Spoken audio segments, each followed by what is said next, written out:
pleasure being here. I keep saying I'm taking notes like I'm a graduate student. It's really fun.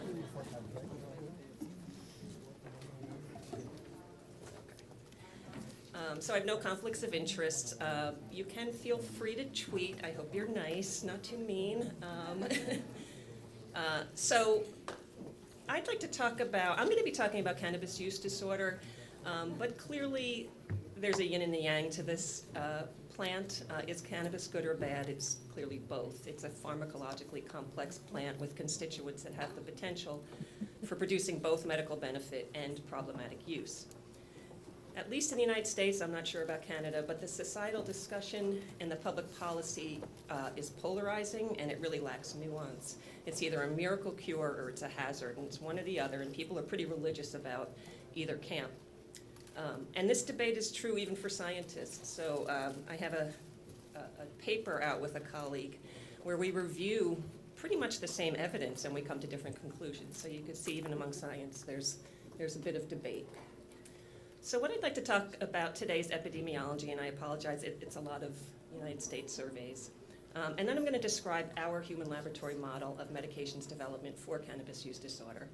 And I'll talk about 3 medications, nabilone, cannabidiol, and a pregnenolone analog. And then I'm going to follow up with the current issues in treatment of cannabis use disorder. So I'm not a clinician, I don't do clinical trials, I really do human laboratory studies looking for signals to move into the clinic, positive signals. But I'm close to researchers who do this kind of work, and it's really complicated, and there's a lot of things that I thought might be of interest to you that clinicians face with cannabis. So is cannabis addictive? Yes. In the United States, about 30% of those smoking cannabis in the past year met criteria for cannabis use disorder. That's about 4.2 million people. Interestingly, 21% of U.S. citizens live in states where recreational cannabis is legal, and it's certainly moving in that direction. The majority of Americans are in favor of legalization. But with this increased legalization and public acceptance and the potency changes in the leaf and the extracts, daily cannabis use and cannabis use disorder among adults, including pregnant women, is rising. This isn't true of adolescents, interestingly enough. There's no evidence that, with these changing attitudes that right now, adolescent use is going up. That's stayed steady. And a subset of those with cannabis use disorder seeks treatment. There's about 300,000 treatment admissions per year presenting with cannabis as their primary problem. And so what are the reasons people show up for treatment? So some of these treatment admissions are mandated, but there's also many who are seeking treatment on their own initiative. And the reasons they report for seeking treatment are dissatisfaction with functioning, they smoke more than they intend to, there's memory effects, they go through withdrawal, they have health concerns and they neglect responsibilities, and very interestingly, they're unable to stop their use. So relapse rates for cannabis use disorder are as high as they are for other drugs of abuse. And we'll talk a little bit about that because there could be a lot of reasons for that. It's important to state that the consequences of cannabis use disorder are not as severe as drugs such as opioids, cocaine, or alcohol, but it is distressing to the individual in a significant number of them.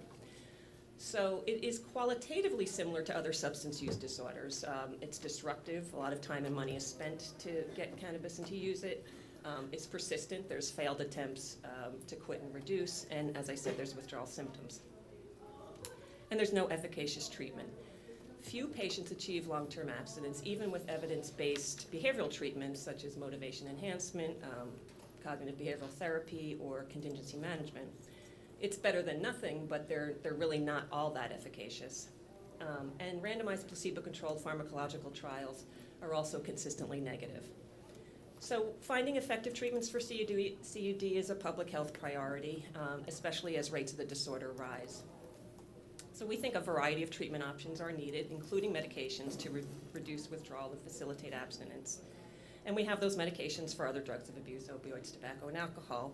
And it would be good to have this option for individuals who are interested in that for cannabis use disorder. So just to describe cannabis withdrawal, this is a topic near and dear to my heart. It's how I got into the field of cannabis. I had been studying cocaine and opioids before, but in 1994, a preclinical study came out showing that a CB1 antagonist precipitated THC withdrawal, and was kind of mind-blowing to many of us at the time, and my mentor said, turned to me and a colleague and said, we should really study this. And I said the 3 words that changed the course of my life: I will do it. I will do it, 4 words. So for those of you who are young in the audience, it's good to say yes to those kind of things, because that really set the course for my career. So cannabis withdrawal is characterized by anxiety, irritability, depressed mood, restlessness. There's a really marked decrease in food intake. We measure this in the laboratory. In a recent study we published, while participants were inpatient and smoking cannabis, they were consuming about 4,500 calories a day. And the first day of withdrawal, they dropped down to 2,000 calories a day, and that persisted for a couple days, and then it rebounds. But that's one of the first withdrawal symptoms to kick in. Sleep is really disrupted as well. It usually takes about 24 hours to manifest, peaks between days 2 to 6, and lasts about 1 to 2 weeks, and we think it contributes to the maintenance of daily cannabis use. It's been a primary target in medications development for relapse prevention, and so Alan Budney really did a lot of work to make the argument to include this in the DSM-5. Cannabis withdrawal hadn't been included up until that point, but now it is, and so there's a set of symptoms you need to report to meet the definition of undergoing cannabis withdrawal. But Alan Budney, again, to get this included, demonstrated that it's reliable. So you see withdrawal, whether it's an outpatient study, an inpatient study, and across a variety of settings. It's time dependent. You could see, again, a clear time course of effects. It's pharmacologically specific. So we contributed to this component of the definition. We did an inpatient study, again, with heavy marijuana smokers, and we maintained them on placebo or a low dose of oral THC, dronabinol. It was a dose low enough, but we dosed it frequently throughout the day that they couldn't tell the difference between the placebo or THC capsules, yet the THC completely took away all the withdrawal symptoms. So without the participants even knowing what they were taking, all their withdrawal symptoms went away. So that demonstrates the pharmacological specificity of cannabis withdrawal. And it's clinically significant. So I think Ryan, you and Alan have made the point that it's probably of the magnitude of withdrawal from tobacco, for example. So this is a very complicated slide, and the only point I want to make is, first, the series of steps we go in medications development. So I'm on the human laboratory end over to the left, and you could see all the medications. It's about 20 years of my life, but a few other researchers are in there too. Medications that have been discouraging and encouraging, and then there have been small placebo-controlled pilot studies. These are in treatment seekers, so the work I do in the human lab is in non-treatment seekers. And then on to fully powered controlled trials. And so the point I just want to make is there haven't been that many, and they've been all negative to date. And again, we're going to talk about that because the endpoint we use to define a positive outcome is interesting, and it seems to be a bit in flux. So the only positive fully powered clinical trial to date is with N-acetylcysteine, but it's only been effective in adolescents, interestingly. It didn't work for adults with cannabis use disorder, but it did work for adolescents. So that's an interesting point too. So I just want to describe a little bit the work we've done and really highlight the medication I like the best that's shown us the best signal, which is nabilone. And I'm very jealous of you in Canada, because in the United States, so nabilone is a synthetic analog of THC. In the United States, it's extremely expensive. It's almost prohibitively expensive. But in Canada, it's not at all. So this is what our lab is like. So it's a pretty unusual setting. We have 4 individual rooms with a kitchen, and then there's a recreational area. And there in the bottom corner, you can see there's lights on the wall, and that's how I control how participants smoke cannabis. But so we enroll 4 people at a time. They each get their own room, and they're on a schedule, and where I'm collecting data around the clock, really. I'm collecting data on mood, sleep, food intake, drug craving, cognitive task performance, and cannabis self-administration. That's the endpoint I think is most predictive of, gives us the best signal of a medication to move forward into a clinical trial. So as I said, people move into the lab for a set period of time. We're measuring all these behaviors, and they're smoking cannabis in a controlled way repeatedly throughout the day. And for my medication trials, they're also taking medication, placebo, so it's within subjects, so they get placebo in one phase and then active medication in another.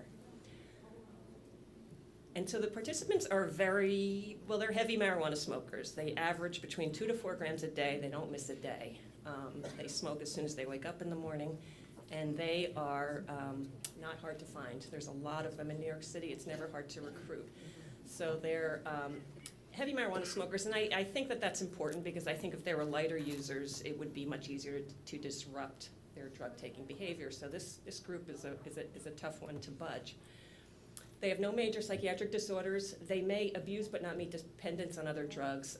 Interestingly, though, they smoke at an alarmingly high rate tobacco cigarettes, so much, much higher than the average. I think in New York City, the average is about 14% of adults smoke tobacco cigarettes. In these guys, it's at least 50%, sometimes up to 70%. So there's a really interesting relationship there. That's a whole other talk. But and so the studies are double-blind. The volunteers are told that the cannabis and the capsule strength may change at any point. They don't know that the objective is to characterize withdrawal and relapse. And a lot of times people question, well, can you really have a placebo condition for cannabis? And the answer is you can. When people are smoking placebo cannabis, I always see a nice time-dependent, small placebo effect. So, so placebo cannabis is a really valuable component to these studies.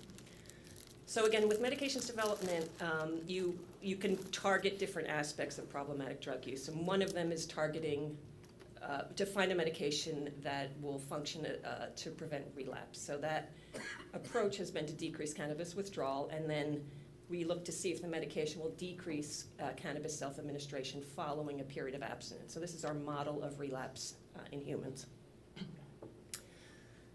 And so what we found early on, so our first set of studies was really just focusing on withdrawal, but what we found was that it didn't really predict drug taking. So you can find a medication that decreases withdrawal, like dronabinol. So dronabinol really nicely takes away withdrawal, did not affect cannabis self-administration, and that was also shown clinically. So Francis Levin did a clinical trial and showed that dronabinol, again, in people seeking treatment who were maintained on dronabinol for many weeks, had decreased withdrawal, had better retention in the study, but it didn't shift their drug taking at all.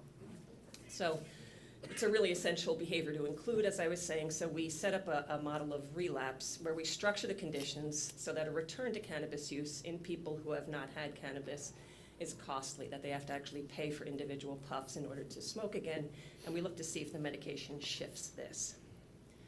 So this is just what an 8-day phase would be. So people would move into the lab on 2 occasions, and one occasion they'd be on placebo medication, another occasion they'd be on active medication. First day they move into the lab, I have them smoke marijuana, I'm going to say marijuana every once in a while. It's going to slip out. They'll smoke repeatedly throughout the day, and I'm controlling how they're smoking, but they're all getting a good amount of marijuana on that day, and that lets me look to see what the medication's doing to acute intoxication. For the next 3 days, I replace the active marijuana with placebo, and they still have the opportunity to self-administer, and some do, but in this period of time, I'm capturing withdrawal from cannabis and seeing what the medication does to that. And then on days 5 to 8, they have the option to return to active smoking, but paying for it. And then we look to see what the medication does to that. So out of all the medications we've tested, I think there's been 15 to date. Our star of the show is nabilone. Again, a potent synthetic analog of THC, and we see effects at high doses. So these are high doses of nabilone because these guys are tolerant to the effects. So we see effects at 6 and 8 milligrams a day. There was a small pilot clinical trial done with nabilone that failed, but they were only looking at 2 milligrams a day, and I don't see any effect at 2 milligrams. So I like nabilone more than dronabinol. It's better bioavailability, a longer duration of action. You can just dose once a day, which is clinically very practical. And again, we see this attenuation in sleep disruption, irritability, anorexia, and decreased cannabis self-administration. So people argue against the agonist approach to drug treatment sometimes in thinking that you're just replacing and people will get high from it. But we actually see very mild intoxication with nabilone. It's oral. It takes about 3 to 4 hours for the effects to peak. It's longer than dronabinol, and it lasts quite a while. So they occasionally, I see some evidence of intoxication, but it's nothing that looks like a real drug of abuse. So that, to me, doesn't seem like a real issue. But the fact that it can both attenuate cannabis withdrawal and relapse support its clinical testing in patients seeking treatment, especially in Canada where it's really cheap. So the second approach is abstinence initiation, where you attempt to decrease the positive subjective effects directly of a drug and then reduce cannabis self-administration under non-abstinent conditions. And this is actually really the more relevant clinical scenario, because the reality is people coming to treatment for cannabis use disorder are still smoking. They're, for cocaine or for alcohol, often they'll quit, and then you can see if your medication will help them, maintain their abstinence. But the vast majority of people coming for treatment for cannabis use disorder are still smoking, and a lot of them just really want to cut down. They don't want to quit. So that's something to keep in mind, because that's really affecting, I think, a lot of outcomes that we're seeing. So I'm going to describe a couple of medications we've tested with this model. And the first, we've heard a lot about cannabidiol. I won't go through too much of that, but this study really originated because there were some hints in the literature that oral cannabidiol decreased the effects of oral THC intoxication. But these were often 1 dose of cannabidiol versus 1 dose of THC, and the effect wasn't that great. I wasn't really wowed by those studies, to be honest with you.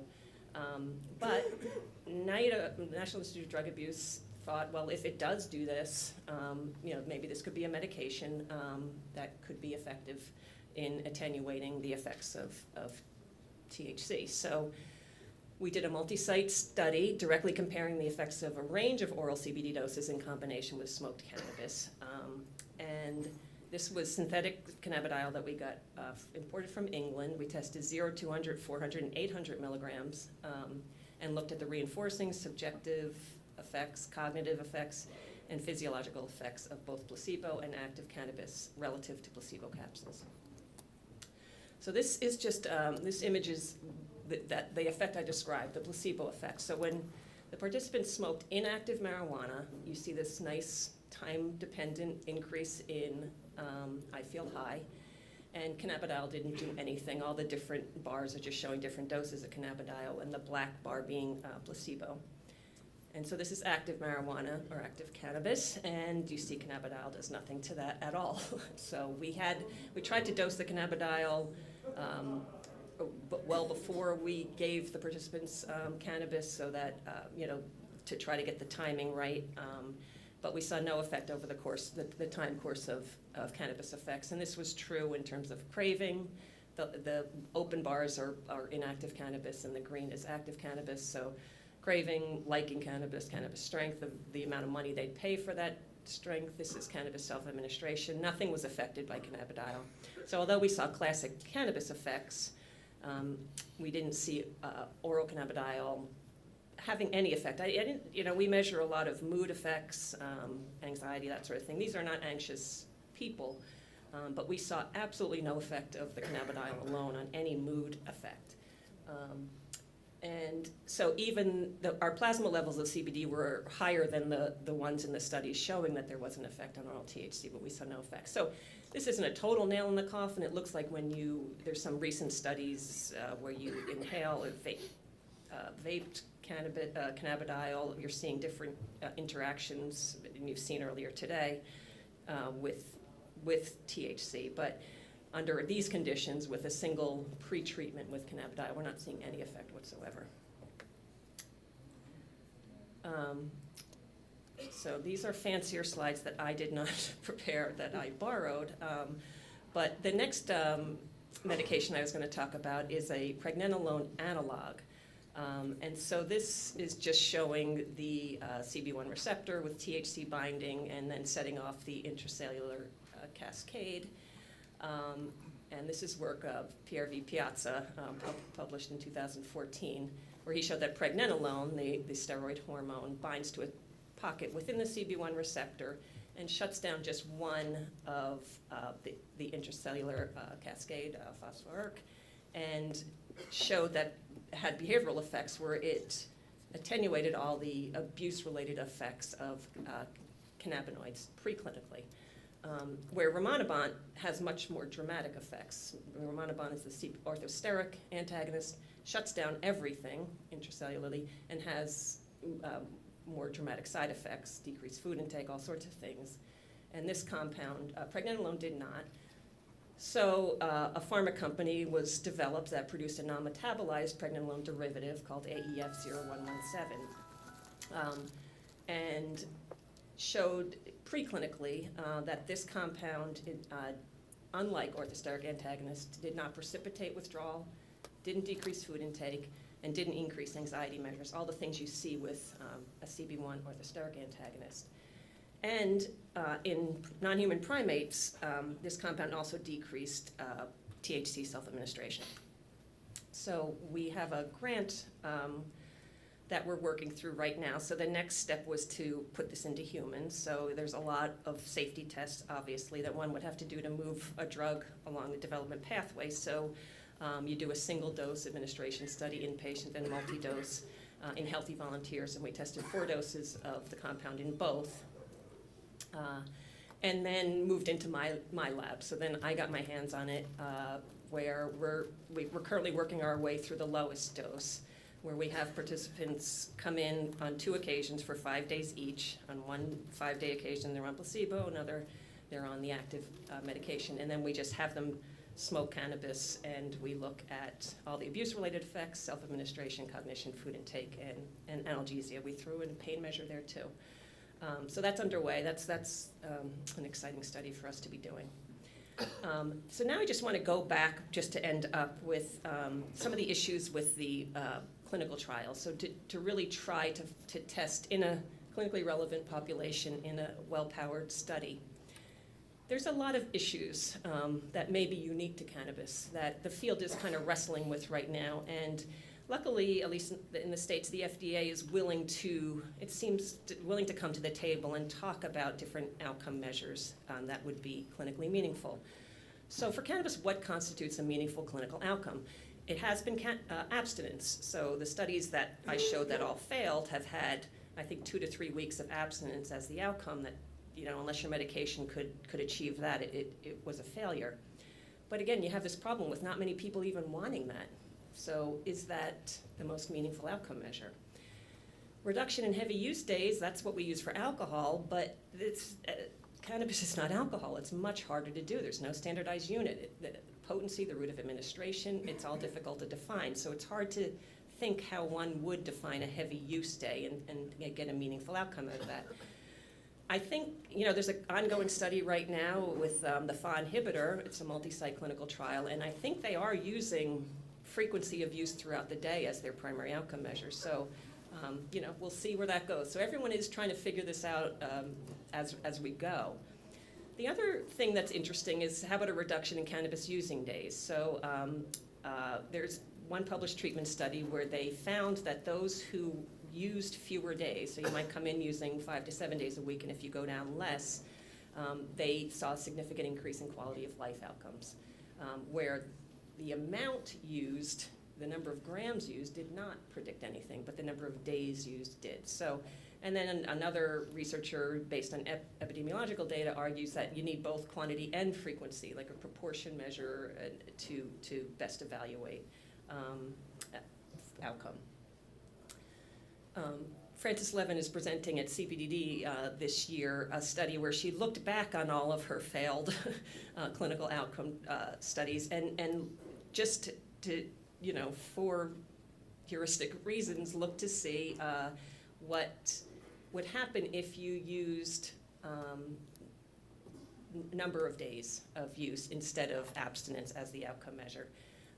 And so what they found was that during the last several weeks of the trial, those on active medication treatments were more likely to move from a daily pattern of use to a moderate level of use relative to those maintained on placebo.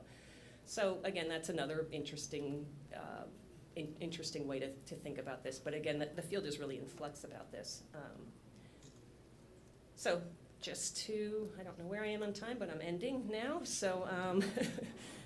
So cannabis use can become problematic and difficult to stop, and cannabis use disorder is prevalent.